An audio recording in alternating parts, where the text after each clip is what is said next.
Ça fait plaisir de vous avoir toutes les deux ensemble. Vous connaissiez-vous précédemment? Alors non, mais ravi. Eh bien, c'est parfait.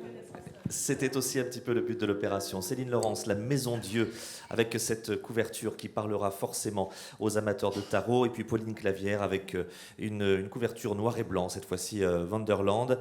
Je vais commencer avec vous, tenez, Céline Laurence. Alors, on a choisi utopie et réalité, c'est un petit peu le point de départ de cet entretien, même si on va aller un petit peu plus loin. Il y a pas mal de points communs dans vos romans, parce que vous allez toutes les deux nous emmener dans des campagnes, dans des contrées. On va parler un petit peu de ces univers d'hier. Avec la Maison Dieu, nous sommes à une période assez indéterminée, même si par de petits détails, on va bien comprendre que nous sommes aux premières heures des années 1900. Nous sommes dans un village que l'on ne connaît pas, vous ne le nommez pas précisément, mais par des petits indices, on va finir par savoir où nous sommes. Et puis surtout, vous allez nous présenter une maison qui vient de brûler. C'est le point de départ. Dès les premières pages, il y a cette maison qui est calcinée. Et par la rumeur qui se propage, on va très vite apprendre qu'il y a un couple qui est mort dans cette maison. Et c'est par l'intermédiaire de la bonne, qui est aussi un peu la gouvernante, que nous allons plonger dans ce drame. C'est le point de départ de votre histoire. C'est quoi cette Maison Dieu ? Alors, bonjour à tous et merci d'être là. Je suis un peu timide, donc je vais faire de mon mieux pour être le plus simple possible. Alors, c'est effectivement le point de départ du livre. Il faut savoir que j'apprécie particulièrement d'écrire sur des régions différentes, des climats différents et des légendes qui peuvent être liées aux paysages qui sont les miens à l'intérieur des livres. La Maison Dieu s'appuie sur une thématique que j'ai découverte il y a peu de temps, qui s'appelle le livre de raison. Je ne sais pas si vous savez ce que sont les livres de raison. C'était des livres, en fait, qui étaient rédigés par les chefs de famille et dans lesquels les chefs de famille consignaient leurs pensées au jour le jour, tout comme ils y inscrivaient également les comptes de la maison, les saisons qui étaient subies ou pas par les habitants et par les villageois. Et donc, au fur et à mesure, les enfants dans ces familles avaient accès à ce livre de raison et pouvaient suivre les pensées de leurs parents et réussir à comprendre ce qui se passait et ce qui se dégageait. Donc, à l'intérieur de ce livre, j'ai essayé de l'écrire comme un livre de raison.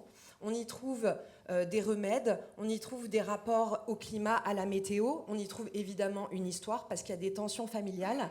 Et je voulais parler donc aussi bien de l'ambiance qui est celle dans laquelle s'inscrit la maison, mais également des rites, des rapports aux villageois et le donner à voir de la manière d'âme à âme en fait. Moi, ce qui m'importe, c'est de faire parler les personnages pour qu'on ne soit pas pris dans une sorte de trame à la troisième personne, où on se sent un peu étranger à l'histoire qui est racontée, mais vraiment d'être à l'intérieur de la tête et dans le cœur de chacun des personnages et essayer de comprendre ce qui a pu les mener à effectuer tel ou tel choix. Il faut savoir que c'est une maison dans laquelle les gens ne parlent pas. Il s'est passé quelque chose, et au fur et à mesure des différents personnages, de leur monologue intérieur, de leurs témoignages, on va comprendre ce qui s'est passé, ce qui les a menés là. Alors vous l'avez dit, Céline, il y a des personnages qui vont prendre la parole à tour de rôle. On va commencer avec Élise. Élise, c'est donc la bonne qui, avec son langage bien à elle, va nous raconter ce drame. On peut quand même l'évoquer, le drame, parce qu'il est assez vite connu. On sait qu'il y a l'incendie et que dans cet incendie,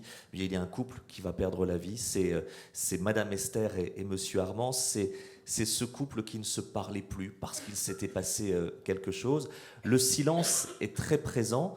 Et la rumeur aussi, c'est-à-dire que dans cette maison, on ne se parle pas, les enfants sont présents évidemment avec les parents, mais c'est pareil, le dialogue avec les parents n'est pas aisé, mais en revanche, ce qui circule, c'est bien la rumeur dans le village, et il se dit beaucoup de choses. Oui, et je me rends compte qu'en fait, de livre en livre, et c'est aussi un travail de voir ce qui se dégage et les thématiques communes à chaque fois, c'est la question de la vie réussie. Ce sont systématiquement des personnes qui subissent des injonctions à l'épanouissement. C'est-à-dire qu'à l'intérieur de ce foyer, il y a une femme et on lui demande, et elle pense que ça va être le cas, et on lui transmet l'idée qu'elle va réussir à être épanouie au travers de son couple. Ça n'est pas le cas. Qu'elle va être épanouie grâce à l'enfantement, ça n'est pas le cas. Qu'elle va être épanouie grâce à sa position sociale, et ça n'est pas le cas. Et donc, c'est ce qui m'intéresse toujours, c'est de questionner qu'est-ce qu'est une bonne vie et de montrer des personnages qui décident justement de choisir un chemin de traverse qui ne serait pas forcément le chemin qui est habituellement pris par tout le monde, ou en tout cas leurs idéaux du bonheur ne sont pas forcément ceux qui sont mis en valeur par la société. Donc il y a cette question, et il y a là aussi la question de la fratrie et de la famille, moi qui m'intéresse énormément, et voir effectivement à l'intérieur d'une même famille ce à quel point en fait des rôles nous sont donnés et ce à quel point quand on a été mis dans un certain rôle, on aura toujours du mal à s'en sortir. Et donc ces névroses, parce que oui, c'est un livre sur des névroses, très clairement, sur des personnes qui ne se parlent pas, qui cohabitent dans une même maison sans s'adresser à la parole.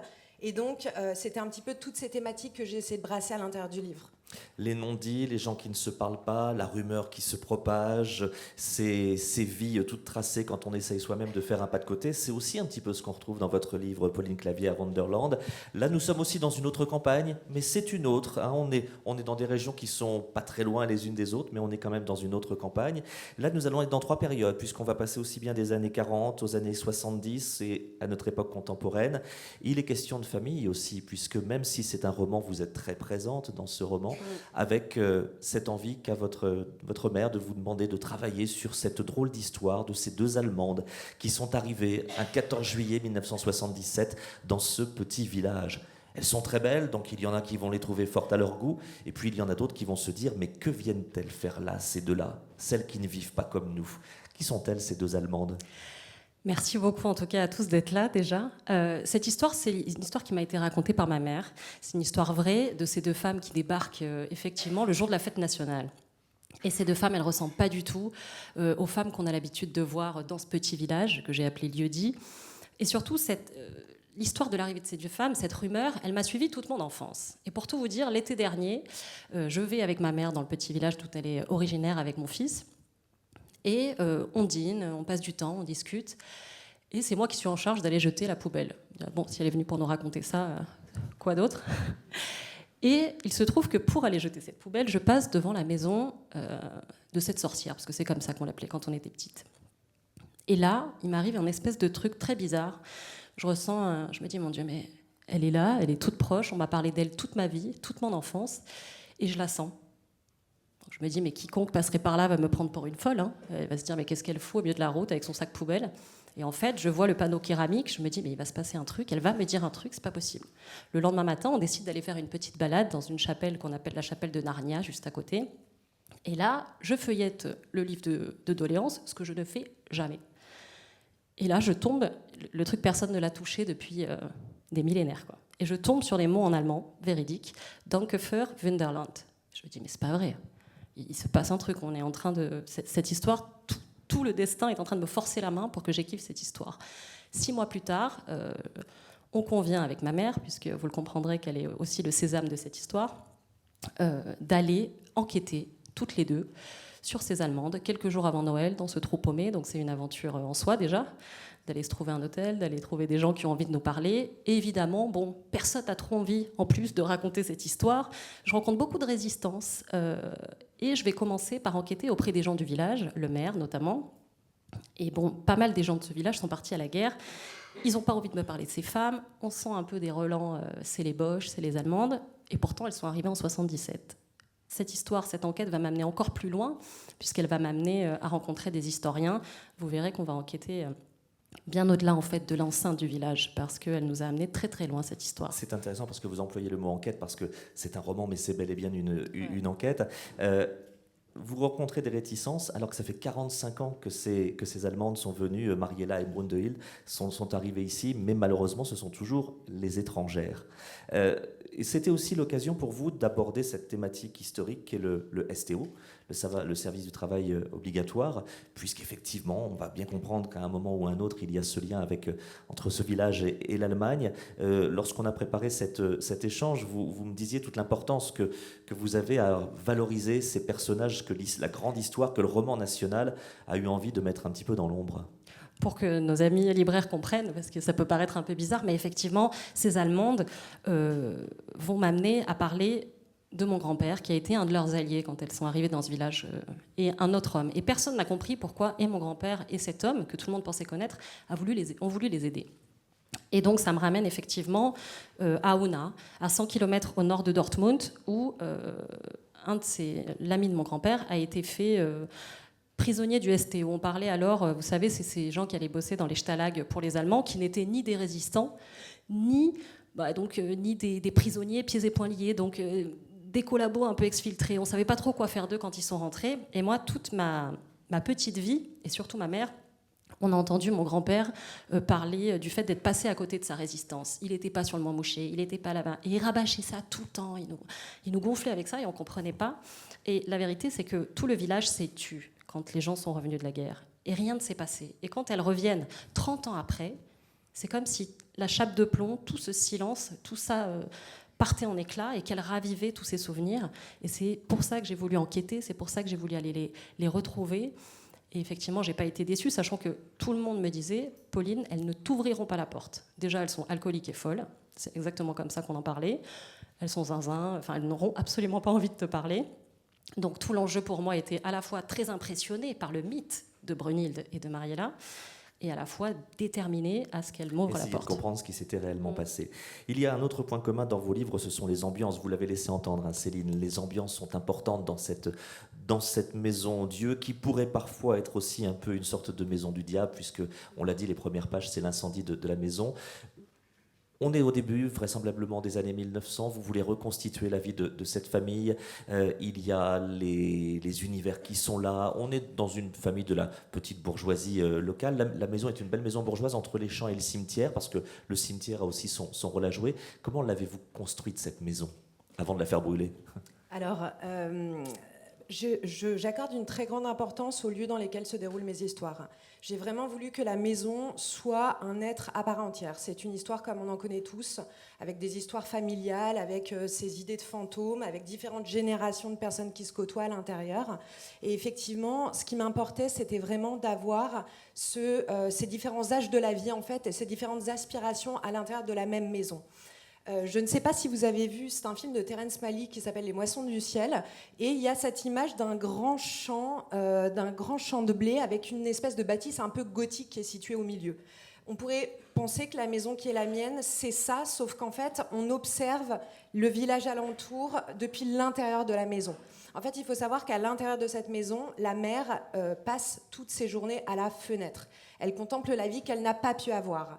Et en fait, c'est une histoire de transmission parce que justement, elle va léguer les griefs qui sont les siens à ses enfants. Donc c'est aussi la question comment, lorsqu'on a évolué dans un contexte de couple assez tendu, comment est-ce qu'on fait pour reprendre le dessus ?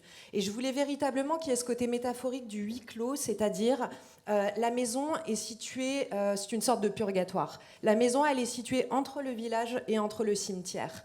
Et dans cette maison, les gens sont enfermés et ils reviennent sur leur passé et ce qui les a menés à cet endroit. Et ça n'est pas une surprise, effectivement, l'incendie, c'est une régénérescence. Et ce livre s'appelle La Maison Dieu. Je ne sais pas si vous le savez, mais la signification de la carte La Maison Dieu, c'est ça. C'est un feu divin, un orage qui s'abat sur une vieille construction féodale. Et les personnages qui étaient dans des rôles sociaux se dédoublent et ils peuvent recommencer à vivre et repartir de l'avant. Donc c'est vraiment là-dessus, en fait. C'est lorsqu'on est soi-même dans une situation où on ne peut plus avancer, familiale, sentimentale, comment est-ce qu'on fait justement pour reprendre le dessus et réussir à aller de l'avant ? Il y a cette maison, il y a le village qui est à quelques centaines de mètres, et puis l'ambiance, elle procède aussi de ces rumeurs que j'évoquais tout à l'heure, avec cette vie de village et cette vie paysanne rythmée par les saisons.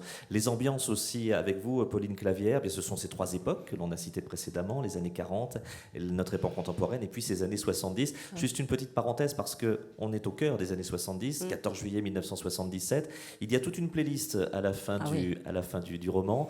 La musique est très présente, comme s'il fallait un petit peu masquer la réalité de la situation. Mais ces années 70... Ou l'aider à se débrider aussi. Oh, voilà, mais ces années 70 que vous-même n'avez pas connues, comment les avez-vous imaginées ? Est-ce que c'est là qu'on peut parler d'utopie quelque part ? Si vous y tenez, mais pas forcément moi. Non, alors d'utopie, je sais pas, mais en tout cas, dans l'énergie vitale, dans l'entrain, dans la musique, le livre, il s'ouvre avec le tube de Santa Esmeralda, vous savez ? Please don't let me be misunderstood. Il y a ce truc d'énergie pure. Et c'est exactement quand j'ai commencé à écouter ce son-là, avec ce monsieur en paillettes, que je me suis dit, tiens, quand elles ont débarqué avec ce son-là.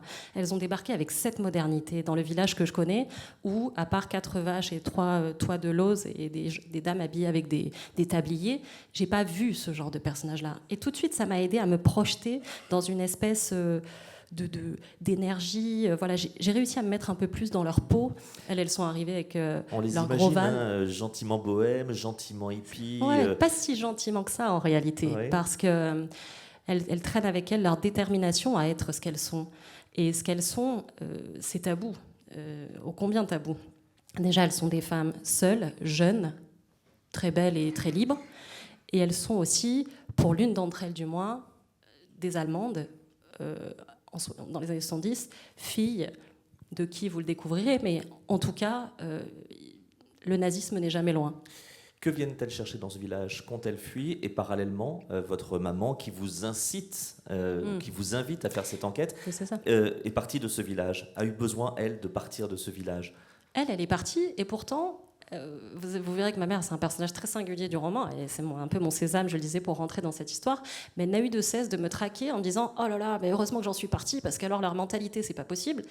Mais elle ne fait qu'une chose, c'est vous y ramener. Et en même temps, c'est m'y ramener. Et me dire, t'as vu comme elles sont passionnantes, t'as vu comme ça, il y a des trucs à faire. Donc, et égrener tout au long du roman, des petites photos par-ci, des petites anecdotes par-là, histoire que surtout, mon intérêt soit intact et que je continue d'enquêter pour elle, quelque part. C'est aussi ce que je me suis dit parfois, qui est la vraie sorcière dans cette histoire? Parce qu'elle n'a eu de cesse, en réalité, de me ramener à ces femmes, comme si elle voulait que je la voie à travers leur miroir, je sais pas, comme si...